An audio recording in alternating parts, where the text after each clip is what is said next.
ആകാശം മുട്ടുന്ന വലിയ കെട്ടിടത്തിലെ 12ാം നിലയിലെ വീട്ടിൽ ഒരു പല്ലിക്കുട്ടിയുണ്ട്. ലേശം വികൃതിയാണ്. ബാൽക്കണിയിലെ തുളസിച്ചെടിയുടെ ഇല കടിച്ചു മുറിക്കുക, കൂട്ടുകൂടാൻ വരുന്ന പൂമ്പാറ്റപ്പെണ്ണ് പറക്കാൻ തുടങ്ങുമ്പോൾ വാലുകൊണ്ട് അടിച്ചിടുക തുടങ്ങി വിക്രിയകളുടെ എണ്ണം നീളും. ഷെടാ, എന്താ ഈ പല്ലിക്കുട്ടി ഇങ്ങനെ? പല്ലിക്കുട്ടിയുടെ ഈ സ്വഭാവം നന്നാക്കാൻ എന്താണൊരു വഴി എന്ന് അമ്മപ്പല്ലിയും പൂമ്പാറ്റയും തുളസി ചെടിയും എല്ലാം ആലോചിക്കാൻ തുടങ്ങിയിട്ട് കുറച്ചു നാളായി.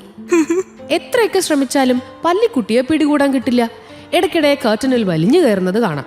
മറ്റു ചിലപ്പോ ചുമരിന് മുകളിൽ നിന്നിട്ട് അയ്യോ, ഞാനാണേ താങ്ങിയെത്തുന്നേ, എന്റെ കൈ വേദനിക്കുന്നേ, ഓടി വരുന്നേ, കൈയെടുക്കാൻ പറ്റുന്നില്ലേ, ഇങ്ങനെ ആർത്തു കരഞ്ഞ് ചുറ്റുള്ളവരൊക്കെ പേടിപ്പിക്കാറുമുണ്ട്. ഇതങ്ങനെ വിട്ടാൽ ശരിയാവില്ല എന്ന് മനസ്സിലാക്കിയ തുളസിച്ചെടിയും പൂമ്പാറ്റപ്പെണ്ണും അമ്മപ്പല്ലിയും പല്ലിക്കുട്ടിയെ സമാധാനായി ഒരിടത്തിരുത്തി കാര്യങ്ങൾ പറഞ്ഞ് മനസ്സിലാക്കാൻ തീരുമാനിച്ചു. ബുദ്ധിയുള്ള കുട്ടിയല്ലേ, വെറുതെ വഴക്കു പറഞ്ഞിട്ട് കാര്യമില്ലല്ലോ. പക്ഷെ കണ്ടു കിട്ടിയാലല്ലേ കാര്യം പറയാനാകൂ.